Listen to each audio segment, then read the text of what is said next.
Hello, everyone. Welcome to this special edition of Parish and Community. For the month of November, in recognition of Black Catholic History Month, we will be getting to know some local leaders who serve and contribute to the St. Louis area and to our Catholic family. My name is Winnie Sullivan, and I'm a parishioner at College Church. And I'm here today with fellow College Church parishioner, Stefani Weeden-Smith. Providing leadership is certainly an apt way to describe all that Stefani has been doing. She has more than 20 years of experience in community engagement and organizational management, helping to foster and sustain community partnerships. She served as the Assistant Director of Community Engagement at the Gebhardt Institute at Washington University, and was recently tapped to lead a new initiative, the St. Louis Anchor Action Network, which will seek to eliminate some of the racial and economic disparities that continue to plague St. Louis. Stefani is a graduate of Rockhurst University in Kansas City, and she holds a Master of Professional Studies in Creative Arts Therapy and Creative Development from the Pratt Institute. Welcome, Stefani. Thanks for having me. Thanks for bringing some time to be able to talk about some of my experiences and uplifting the work of community. Delighted that you're able to join us today. So, Stefani, I'm eager to hear about your new position, but first, I wanted to ask you to tell us a little about yourself. You were born and grew up in St. Louis. Yeah, I grew up, I'm native St. Louis and grew up in St. Louis, grew up in Ferguson, which really has a whole other meaning now after the uprising in 2014. But for me, growing up in Ferguson really was the foundation for a lot of my work. Very much, it was a place that I talk a lot about a name I really see of myself as a border crosser. I grew up at the border of Ferguson and Florissant, and so a lot of the discussions and the divides that we talk about now, I got to see another way of being. You know, where I grew up, socioeconomically, it was diverse. It became much more diverse in terms racially in that area. And I just was able to be comfortable and talking with many different identities and folks early on in my life that I think really fostered wanting to have this for all of us, and how beneficial it is for us to be able to have dialogues with folks that have different perspectives, different identities, and how there's strength in that. I can imagine that was really formative. Yeah. And so now you continue to reside in the city? I do. No, I currently, my parents still live in Ferguson. And so I still get to see and understand what's kind of going on in that particular part of town. I left St. Louis for about 9 years for grad school and lived in New York for quite a while. And then came back with a husband who's a native New Yorker. And we really wanted to find a place in St. Louis that was similar to our spaces in Brooklyn, you know, so someplace that was walkable, that had a lot of restaurants that were close by. And so we ended up on South Grand and Tower Grove East. So your work in community engagement, how were you drawn into that field? Well, you know, my graduate studies was in art therapy, and I worked, you know, mostly in positive youth development. So a lot of adolescents, a lot of youth centers. I worked specifically in HIV/AIDS and prevention with youth. And I worked on many levels, from, you know, administrative to direct service in that area. But I think what has always been very true for me was I just wanted to see what how do we get to these places that folks need so much support? What are some of the barriers? What's going on in our communities that many folks don't get the resources that they need? And so I was really drawn to a lot of movements, especially in terms of the arts, where folks were kind of working together, bringing different different strings, different ways of being able to approach some of the challenges and ills that we have in our society. And so with that, I continued to be able to use some of my experiences in ways where, how do we strengthen those connections? How do we foster those connections? Somehow in our society, we have, and especially as St. Louis, we've become very separated and fragmented. And so for me, I'm really always drawn and always trying to find those connects for folks.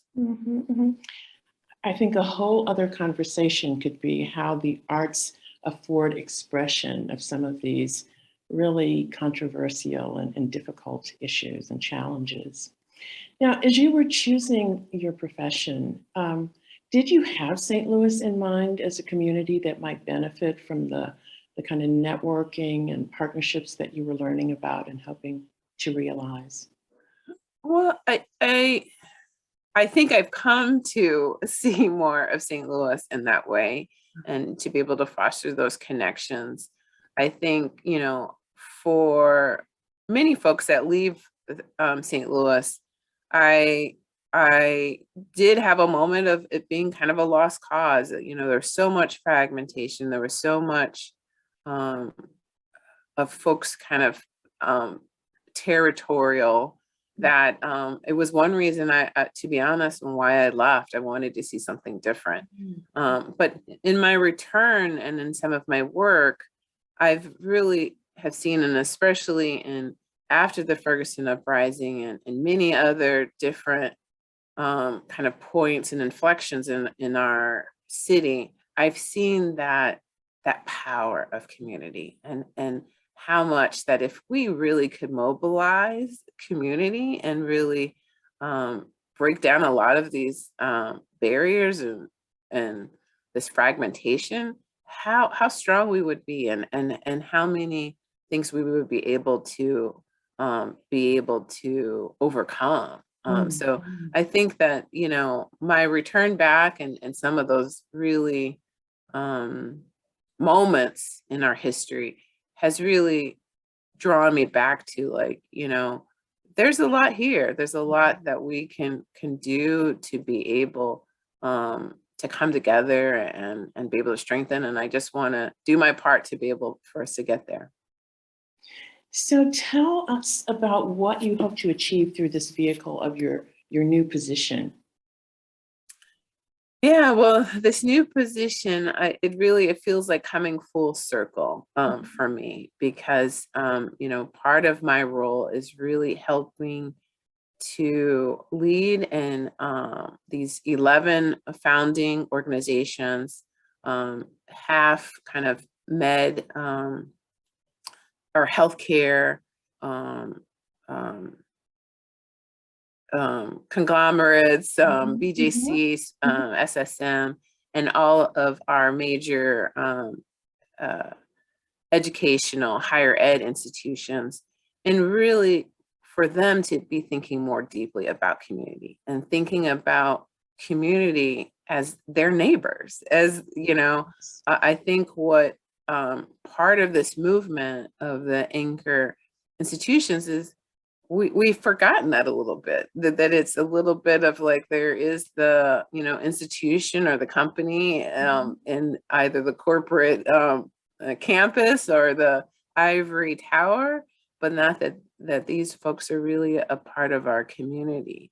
And how do we really want to invest in our community members? And so part of our focus is on 22 zip codes that have been disinvested in. One of those zip codes is Ferguson. And so when I think about this work, it really is personal for me. It really is like, I know what Ferguson provided for me growing up, and it it really saddens me that that community has been so disinvested in, and many others in North City, in North County, and how with that mobilization of these particular anchor institutions we could really change the needle. We could really, with investment both in hiring folks within that footprint in those 22 zip codes, and really investing in all the businesses and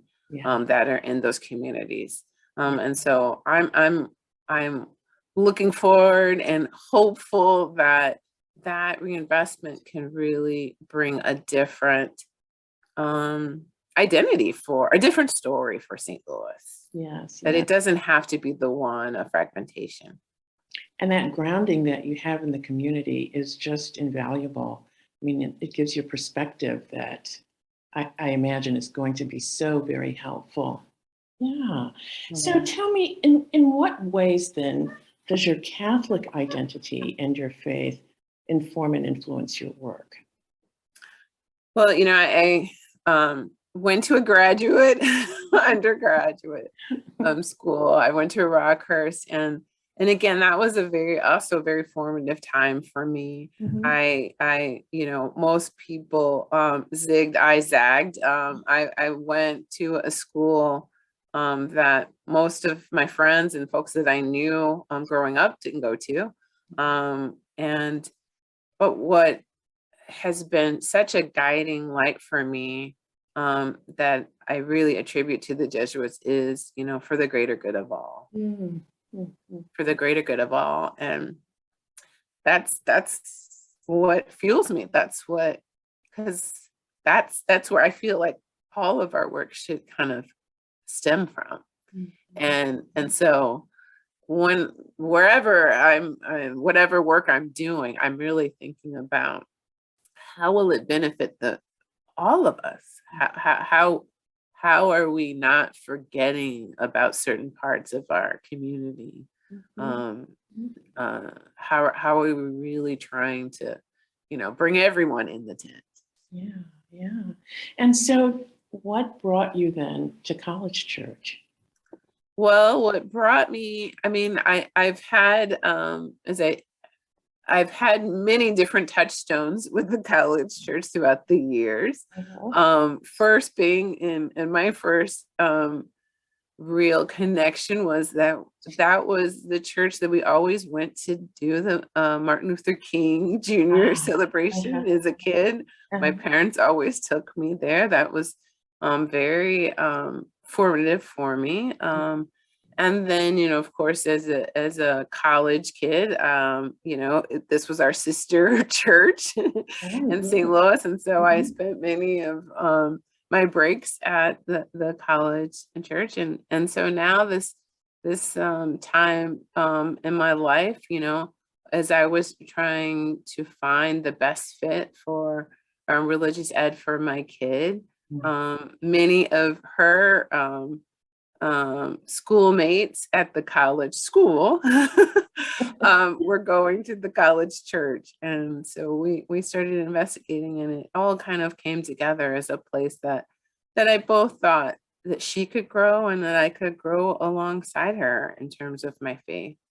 And that's what I'm always interested in, is that, it's never really like, oh, it's all said and done. I continue to want to find those spaces that my spiritual growth can prosper. And given that anti-racism is part of our parish vision, how do you think our parish needs to improve in regard to racial justice issues? Well, I think that, we're in a good place. It really is about that awareness and continuing to put the light on it. I think racism and all of the isms continue to grow in darkness, and when we don't put that light on them. And so I think that that's a space that has been really wonderful to see in terms of our church and our work on anti-racism. And I think that the way forward is, and like our spiritual faith is continuing to come back to it, to begin again. We as in our faith, like sometimes backslide, or we lose kind of that focus, and that's the thing I've seen in many types of organizations, that they come on strong, and then when it starts to get a little more challenging, people kind of lose faith and lose that direction. And so my hope is that we will continue to stay the course, and continue to work towards anti-racist church, and we will continue to put measures in of accountability for that. And when we're not measuring up, that we will continue to move forward to that place that, again, all of us are welcomed, all of us are included. Yeah. I just have to interject this little thing, Stephanie, because you and I were acquainted before I happened to walk down from the choir leaving Mass one Sunday and saw you here in the congregation. I was so delighted to see you there, and I'm so happy to have you in this parish, and certainly are grateful for your contribution. So tell me, what gives you hope and sustains you as you engage in racial justice advocacy today? Well, I have to admit that sometimes that hope is very waning at times. The different verdicts, the different videos that we see, it is very at times hard for me to maintain that hope. But I would say that what gives me hope is that we are having different conversations. I am hearing from different folks that I wouldn't have ever expected. Yes. Really wanting to put more attention towards being anti-racist. And that, for me, is giving me some hope. It is really seeing that, folks that I thought, you can't teach an old dog tricks, but folks that I would have never have expected to be in this conversation with me are there. And so I'm just really hopeful that they remain, and that they can talk to more folks within their circle of influence, so that we really can come to a different place. Stephanie, thank you so much for taking part in our celebration of Black Catholic History Month. We're grateful for your time and really appreciate your willingness to share your story with us. Well, thank you for having me.